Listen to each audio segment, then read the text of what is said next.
Le bulletin scolaire tremblait légèrement dans la main d'Isabelle, mais ce n'était pas d'émotion. Ses doigts fins le serraient comme une arme, ses phalanges blanchies par la pression. Dis en maths, Élise? 9,5 en histoire? C'est une plaisanterie? Tu te moques de moi?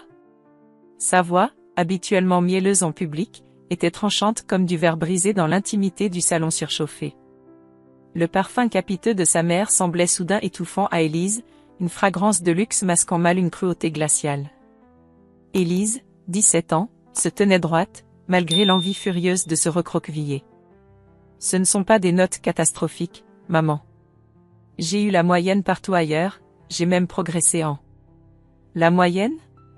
Isabelle éclata d'un rire sec, dépourvu de toute joie. La moyenne, c'est pour les médiocres, Élise. Ta sœur, elle, tutoie l'excellence. Regarde Chloé. 15 de moyenne générale, les félicitations du conseil de classe. Voilà ce que j'appelle une réussite. Toi, tu nous fais honte. Chloé, assise sur le canapé de velours crème, détourna brièvement les yeux de son livre. Un éclair fugace traversa son regard. Était-ce de la pitié? De la gêne? Ou simplement l'ennui poli de celle qui sait déjà l'issue de la scène? Elle replongea aussitôt dans sa lecture, se désolidarisant silencieusement du drame. Cette indifférence calculée blessa Élise plus encore que les mots de sa mère. Elle formait un front uni contre elle, un bloc lisse de perfection et de reproches où elle ne trouvait aucune prise. Mais, pourquoi maintenant, murmura Élise, une boule froide se formant dans son estomac. Ces notes datent d'il y a une semaine. Qu'est-ce qui a changé? Ce n'est pas vraiment à cause de ça, si. Elle avait surpris des bribes de conversation téléphonique ces derniers jours, des mots chuchotés entre sa mère et un homme à la voix grave. Des histoires d'argent, de simplification, de nouvelle vie. Isabelle avait raccroché précipitamment quand elle était entrée dans la pièce. Le visage d'Isabelle se durcit davantage, toute trace de fausse patience s'évaporant. Comment oses-tu insinuer? Ton insolence dépasse les bornes.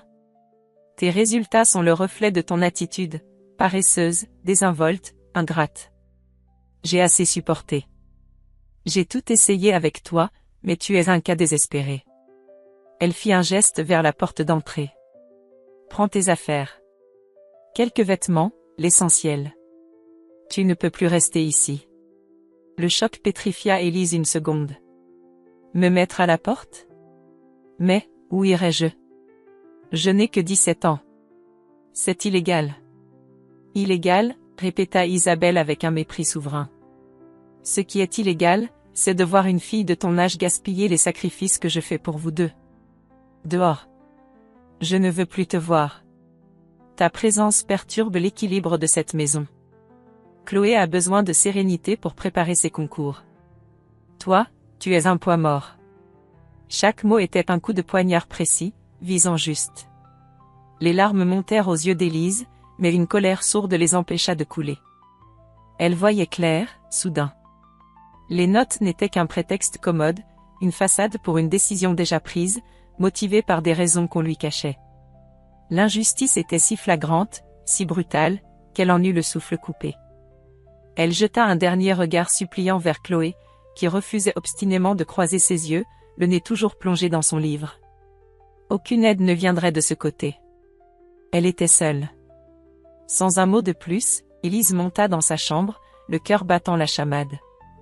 Elle attrapa un vieux sac de sport, y jeta quelques jeans, des t-shirts, son carnet de dessin son seul refuge et son téléphone presque déchargé. Chaque geste était mécanique, irréel.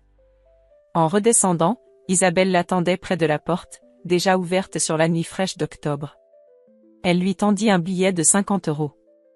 Tiens. C'est tout ce que tu auras. Ne reviens pas traîner par ici. Élise ignora le billet. Elle fixa sa mère, puis sa sœur, gravant leur visage impassible dans sa mémoire. Une étincelle de défi s'alluma en elle. Vous le regretterez, dit-elle d'une voix basse mais ferme. Puis, elle franchit le seuil. La porte massive claqua derrière elle avec une violence inouïe, le son résonnant dans la rue silencieuse comme un coup de feu. Le bruit final d'une vie qui s'achève. Élise se retrouva sur le trottoir humide, le vent froid mord dans ses joues. Les lumières chaudes du salon contrastaient cruellement avec l'obscurité qui l'enveloppait. Elle serra les poings, tremblant de froid et de rage contenue. Elle était seule, expulsée, trahie. Mais au fond de son désarroi, une minuscule graine de détermination commençait à germer. Elle survivrait. Elle leur montrerait. Le son du verrou qu'on tournait de l'intérieur scella son expulsion. La rue déserte s'étendait devant elle, promesse d'incertitude mais aussi, étrangement, d'une liberté inconnue. Elle respira profondément l'air frais de la nuit, une première bouffée d'une nouvelle existence âpre et solitaire. Elle fit un pas, puis un autre, s'éloignant de la seule maison qu'elle ait jamais connue, sans se retourner. La lune voilée semblait être son unique témoin. Le poids de son sac était dérisoire comparé à celui de la trahison qu'elle portait sur ses épaules. Où aller? Elle n'en avait aucune idée. Mais elle marcherait, encore et encore, jusqu'à trouver un refuge, une réponse, une lueur. Loin d'ici. Loin d'elle. Le silence de la nuit était assourdissant après le fracas de la porte. Seuls ses pas hésitants sur le bitume brisaient cette quiétude hostile. Elle releva légèrement le menton. Ce n'était pas une fin. Ce serait un commencement. Elle se le jura silencieusement, tandis que les lumières de la maison s'éteignaient une à une derrière elle, l'abandonnant à son sort. Le billet de 50 € gisait toujours sur le paillasson, ignoré. Un dernier vestige dérisoire d'un lien familial désormais brisé. Elle n'avait rien, mais étrangement, elle sentait qu'il lui restait l'essentiel, elle-même. Les premières semaines furent un brouillard de froid, de faim et de peur. Élise apprit vite la dureté des nuits passées sur des bancs publics, le regard fuyant des passants, le goût amer de la charité refusée. Le billet de 50 €, qu'elle avait fini par ramasser sur le paillasson avant de partir, fondit comme neige au soleil. Chaque pièce dépensée était un calcul angoissant. Elle trouva refuge dans l'anonymat des bibliothèques municipales, la chaleur silencieuse des églises, les recoins oubliés des gares. Elle découvrit la solitude absolue, celle qui creuse le ventre autant que le manque de nourriture. Mais au creux de ce désespoir initial, une flamme refusait de s'éteindre. La rage née de l'injustice s'était muée en une détermination farouche, survivre. Prouver à sa mère, à sa sœur, mais surtout à elle-même, qu'elle n'était pas le « poids mort » décrit avec tant de mépris. Elle finit par trouver un petit boulot non déclaré dans l'arrière-cuisine d'un café bruyant, le Petit Zinc. Plongeuse, nettoyeuse, aide pour tout et n'importe quoi. Le travail était éreintant, les mains constamment plongées dans l'eau grasse, l'odeur de graillon imprégnant ses vêtements.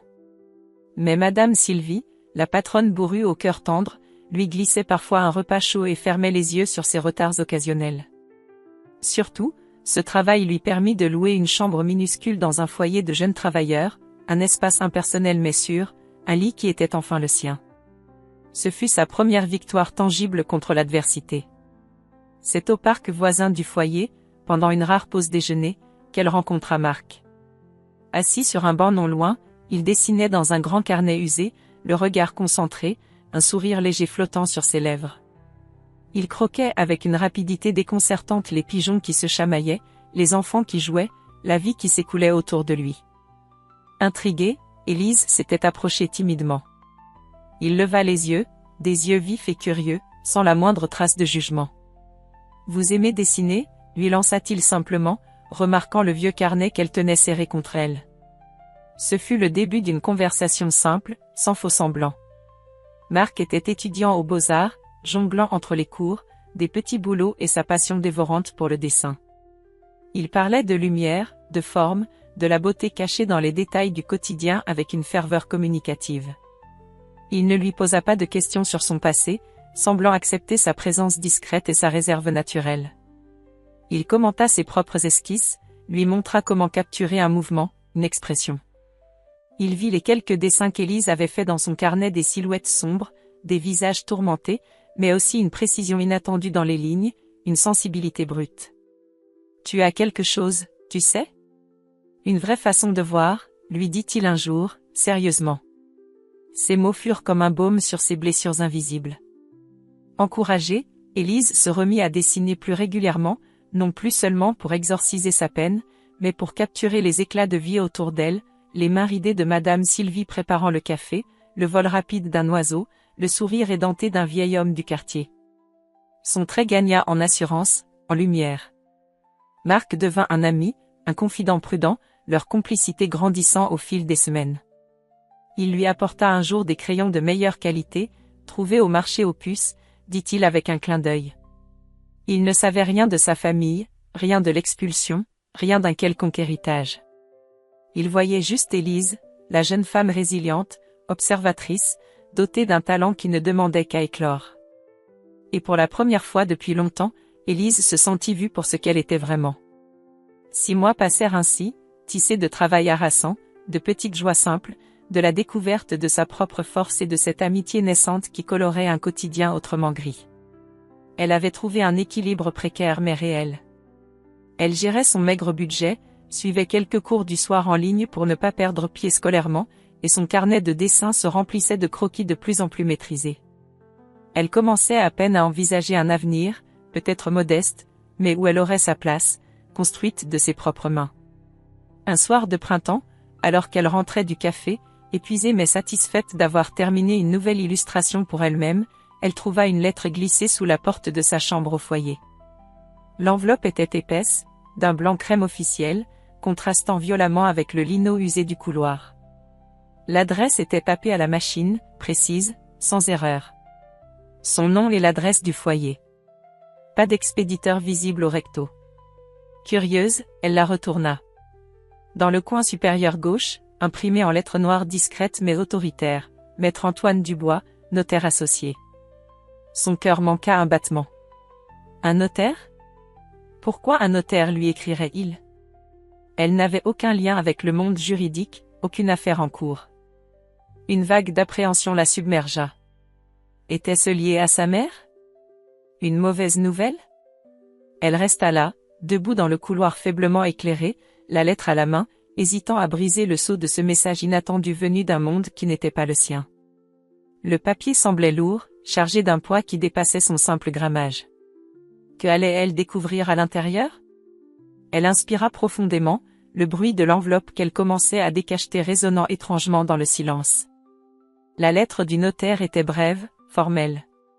Maître Antoine Dubois demandait à Élise de se présenter à son étude dès que possible pour une affaire urgente la concernant personnellement. Urgente. Personnellement. Ces mots résonnaient étrangement dans le silence de sa petite chambre. Quelle affaire pouvait bien la lier à un notaire cossu d'un quartier qu'elle évitait soigneusement? L'appréhension nouait sa gorge.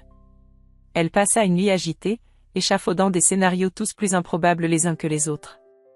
Le lendemain matin, elle choisit ses vêtements les moins usés, lissa ses cheveux du mieux qu'elle put, et se dirigea vers l'adresse indiquée, le cœur battant à tout rompre.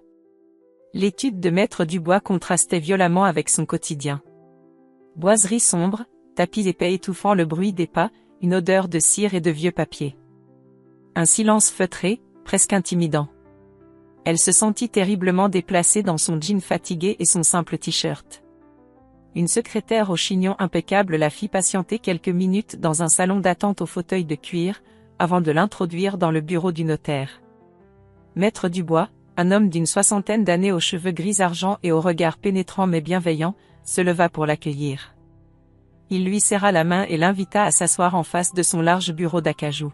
« Mademoiselle Élise Moreau, merci d'être venue si promptement », commença-t-il d'une voix posée. « Je suis chargé de l'exécution testamentaire de votre père, monsieur Jean Moreau. » Le souffle d'Élise se bloqua. Son père. Décédé 3 ans plus tôt d'une crise cardiaque foudroyante. Elle n'avait jamais été informée d'un quelconque testament.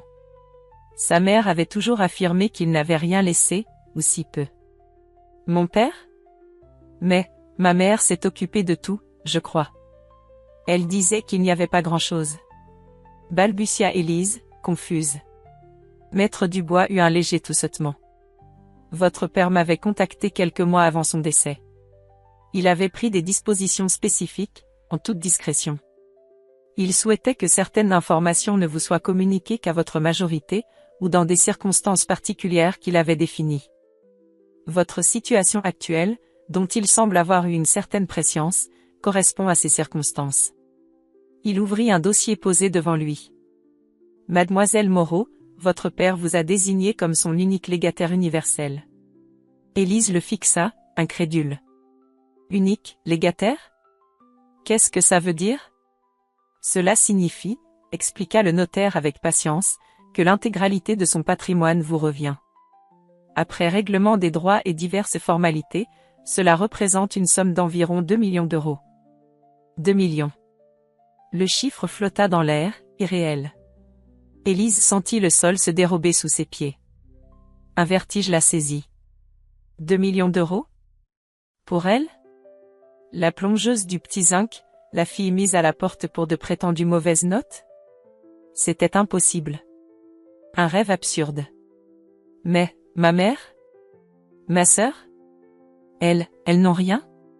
Selon les volontés expresses et écrites de votre père, vous êtes la seule bénéficiaire de ses biens principaux, notamment ses placements financiers et assurance-vie qu'il avait gérés séparément, confirma Maître Dubois, son ton ne laissant place à aucun doute. Il sortit alors une autre enveloppe du dossier, plus petite, cachetée à la cire. Votre père m'a également chargé de vous remettre ceci, personnellement et à vous seul. C'est une lettre qu'il a écrite à votre intention. Les mains tremblantes, Élise prit l'enveloppe. Le sceau portait les initiales de son père, J.M. Elle le brisa avec précaution. À l'intérieur, plusieurs feuilles pliées, couvertes de l'écriture large et penchée de son père, celle qu'elle reconnaissait entre mille. Les larmes brouillèrent sa vue avant même qu'elle ait commencé à lire. Ma chère Élise, ma petite lumière. Si tu lis cette lettre, c'est que le temps est venu, et que je ne suis plus là pour te protéger comme j'aurais voulu. Pardonne-moi de ne pas t'avoir mieux préparé, de ne pas avoir été plus fort face à certaines choses. J'ai vu ta force tranquille, ta sensibilité, ta façon unique de voir le monde, même quand tu doutais de toi. J'ai vu aussi comment ta mère, disons, comment les dynamiques familiales ne jouaient pas toujours en ta faveur. Isabelle est complexe. Prise dans ses propres insécurités, ses ambitions pour Chloé, elle n'a pas toujours su voir le trésor que tu es. Je sais qu'elle t'aime à sa manière, mais cette manière est parfois étouffante, injuste. Cette décision de te léguer la majeure partie de ce que je possède n'est pas un manque d'amour pour Chloé, ni une punition envers ta mère. C'est un acte de confiance envers toi. J'ai vu ta résilience, ton intégrité. J'ai aussi vu, hélas, une certaine tendance à la dépense, une gestion imprudente de l'argent de la part d'Isabelle, que j'ai souvent dû compenser en secret. J'ai eu peur que cet héritage, fruit de mon travail, ne soit dilapidé ou utilisé à mauvais escient s'il était partagé dans ces conditions. Je te confie cet argent, Élise, non pas pour te combler de luxe, mais pour te donner la liberté. La liberté de choisir ta voie, de poursuivre tes études si tu le souhaites, de développer ce talent artistique que je devinais en toi, de voyager peut-être, de devenir la femme indépendante et forte que je sais que tu peux être. Utilise-le sagement, ma chérie. Fais-toi conseiller. Et sois prudente. Très prudente avec ta mère et ta sœur lorsqu'elles apprendront la nouvelle. Ne te laisse pas manipuler par la culpabilité ou le chantage affectif. Tu as le droit de protéger ce qui t'appartient et, surtout, de protéger ton avenir. Sache que j'ai toujours été immensément fière de toi, de ta discrétion, de ta profondeur. Tu étais ma petite lumière dans l'ombre. Ne laisse personne éteindre cette lumière. Je t'aime plus que les mots ne peuvent le dire. Ton père, Jean. Élise referma la lettre, les joues trempées de larmes silencieuses. Ce n'étaient plus des larmes de désespoir, mais un mélange bouleversant de chagrin, de gratitude et de validation. Son père l'avait vue. Il l'avait comprise. Il lui faisait confiance. La révélation de l'héritage était presque secondaire face à ce message d'amour et de reconnaissance venu d'outre-tombe. 2 millions d'euros. Une fortune. Mais le véritable trésor était cette lettre, cette preuve qu'elle n'avait pas été seule, qu'elle avait compté. La colère envers sa mère se mêlait à une tristesse infinie. Le poids de la vérité, de la responsabilité, et de ce secret désormais partagé seulement avec le notaire, s'abattit sur ses jeunes épaules. Elle releva la tête, croisa le regard compréhensif de Maître Dubois. Elle n'était plus la même jeune fille qui était entrée dans ce bureau une heure plus tôt. Elle tenait entre ses mains un pouvoir inattendu et la clé pour comprendre son passé et construire son avenir. En sortant de l'étude, aveuglée par le soleil printanier et le flot d'émotions, elle serra contre elle les documents et la lettre de son père. Le monde semblait avoir basculé. Elle était riche, oui, mais surtout, elle était armée d'une vérité qui changeait tout. Quelques jours s'étaient écoulés depuis la visite chez Maître Dubois. Élise flottait encore dans un état second, entre l'incrédulité et une forme de paix intérieure qu'elle n'avait jamais connue. La lettre de son père était devenue son talisman, une encre dans le tourbillon de ses pensées. Elle avait trouvé un petit studio, à peine plus grand que sa chambre au foyer, mais qui était entièrement à elle. Un premier pas concret vers une nouvelle vie, financée par une avance discrète du notaire. Ce soir-là, assise à une table simple près de la fenêtre, elle dessinait. Non plus les silhouettes sombres du début, mais les contours d'un projet naissant, une idée folle peut-être, mais qui lui donnait de l'élan, reprendre des études d'art, sérieusement. Le bruit sec et insistant de quelqu'un frappant à sa porte la fit sursauter. Personne ne connaissait encore cette adresse, à part Marc, et il l'aurait prévenu. Elle ouvrit, méfiante. Sur le paillasson se tenaient Isabelle et Chloé. Le choc la cloua sur place. Sa mère paraissait différente. Ses cheveux blonds habituellement impeccables étaient légèrement en désordre, son maquillage un peu trop appuyé semblait vouloir masquer une pâleur inhabituelle, et ses yeux lançaient des éclairs de panique mal contenus. Chloé, à côté, était livide, fixant le sol avec une intensité désespérée, les mains crispées sur son sac à main griffé. Elle n'avait rien de l'assurance hautaine qu'elles affichaient d'ordinaire. « Comment m'avez-vous trouvé ?» balbutia Élise, plus surprise qu'effrayée. Isabelle ignora la question, forçant presque le passage pour entrer dans le petit studio, ses yeux balayant la pièce modeste avec un dédain mêlé d'urgence. « Peu importe. Élise, il faut qu'on parle. C'est à propos de l'argent de ton père. » Sa voix tremblait légèrement. Ah. Alors, elle savait. Élise sentit un calme étrange l'envahir, une lucidité froide aiguisée par les mots de son père. Elle referma doucement la porte, s'adossant contre le bois, observant le manège de sa mère qui tournait sur elle-même comme un fauve en cage. Chloé restait près de l'entrée, muette, semblant vouloir disparaître dans le mur. « L'argent ? Quel argent ? » demanda Élise d'un ton neutre, curieuse de voir jusqu'où irait la comédie. Isabelle s'arrêta net, foudroyant Élise du regard. « Ne joue pas à l'idiote avec moi. Les 2 millions. L'héritage. On sait tout. » Le mot était lâché, vibrant de convoitise et d'une colère mal contenue. « Comment avez-vous su ?» insista Élise, toujours calme. Maître Dubois avait été formel sur la confidentialité. Isabelle eut un geste d'impatience. « Le notaire, il nous a contactés pour des papiers de clôture, une histoire de rien du tout, mais ça m'a paru suspect. J'ai fait mes propres recherches. J'ai remué ciel et terre. Appelé les banques, les assurances, découvrir que ton père avait tout manigancé dans notre dos. Tout pour toi. Comment as-tu pu nous cacher ça? Depuis quand le sais-tu? Tu vivais ici, dans ce taudis, alors que tu es riche? Riche. Pendant que nous. » Sa voix se brisa presque, mais la rage reprit vite le dessus. « Pendant que nous avons des difficultés. Des échéances. Chloé a besoin de soutien pour ses études supérieures, ses concours coûtent une fortune. Tu ne peux pas garder tout ça pour toi égoïstement. » Chaque mot confirmait les craintes de son père. La manipulation, l'obsession de l'argent, l'aveuglement face à ses propres responsabilités. Élise écoutait le flot de reproches, de justifications embrouillées, de panique financière à peine voilée. Elle vit la peur dans les yeux de sa mère, mais aussi une avidité qui la glaça. Elle vit Chloé se tortiller, visiblement mal à l'aise, mais incapable de s'opposer à sa mère, complice par son silence. Et puis, alors qu'Isabelle reprenait son souffle pour une nouvelle salve, un léger sourire étira les lèvres d'Élise. Ce n'était pas un sourire de triomphe, ni de méchanceté. C'était un sourire de compréhension profonde, teinté d'une infinie tristesse et d'une ironie certaine. Le sourire de celle qui connaît enfin toute l'histoire, qui comprend les motivations cachées derrière les actes passés. Le sourire de celle qui sait pourquoi son père a agi ainsi, pour la protéger d'elle, justement. Ce sourire reconnaissait la justesse des avertissements paternels. Il mesurait l'abîme entre ce que sa mère réclamait et ce que son père avait souhaité pour elle.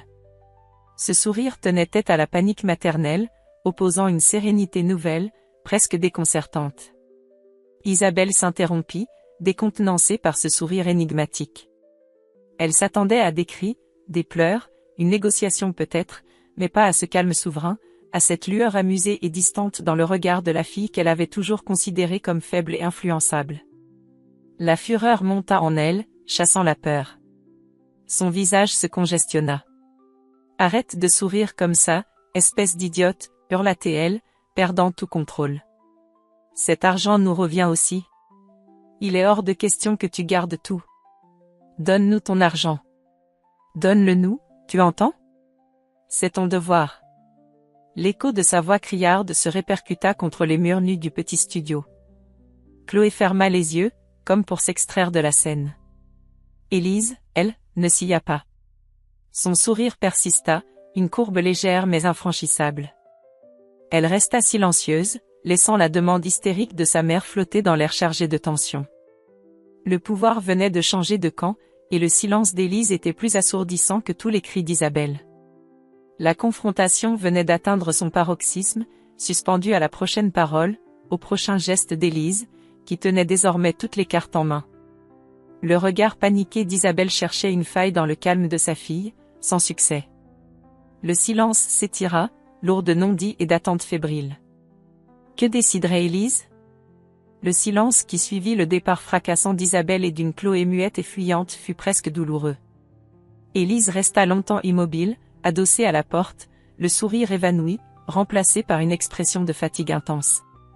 La confrontation l'avait vidée. Elle avait tenu bon, protégée par le bouclier invisible de la lettre de son père, mais la violence de la demande, l'avidité crue dans le regard de sa mère, l'avait secouée. Les liens du sang, même distendus, même empoisonnés, tiraillaient encore douloureusement. Une partie d'elle, l'enfant rejeté, criait vengeance.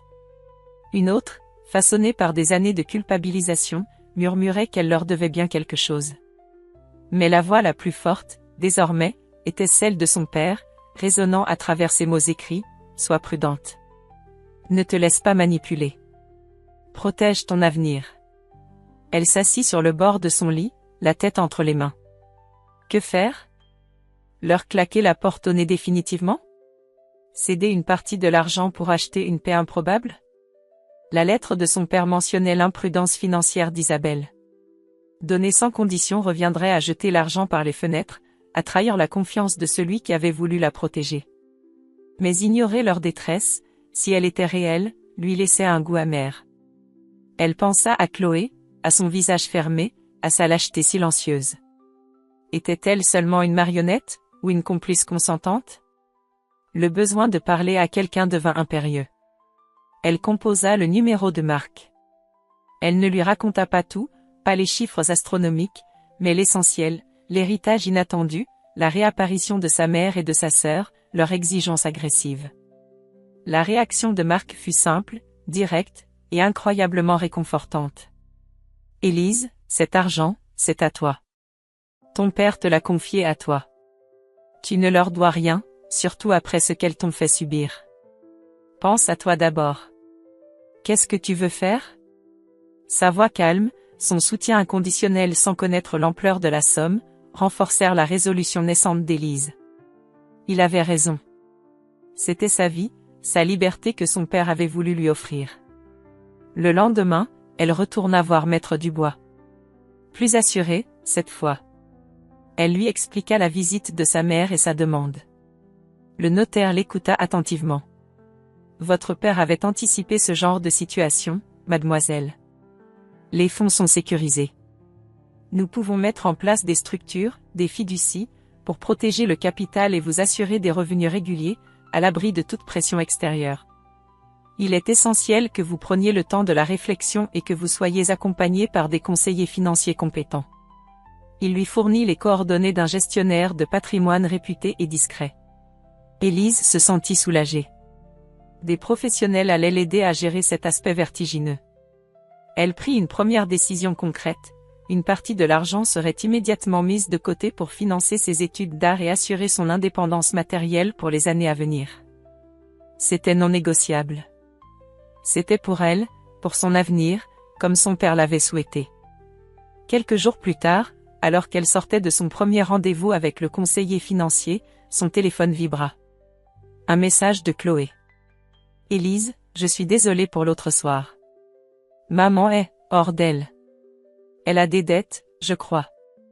Des gens lui mettent la pression. Je ne sais pas quoi faire. Pourrais-tu, juste un peu? Le message était maladroit, pétri de culpabilité et de peur. Élise sentit une pointe de pitié pour sa sœur, visiblement dépassée. Mais la demande finale, même timide, était là. L'ombre d'Isabelle planait sur chaque mot. Chloé n'offrait pas un soutien, elle relayait une supplique sous influence. Élise réfléchit longuement avant de répondre. Pas de reproches acerbes, pas de justification détaillée. Simplement, Chloé, je comprends que la situation soit difficile. L'argent de papa servira d'abord à construire mon propre avenir, comme il le voulait.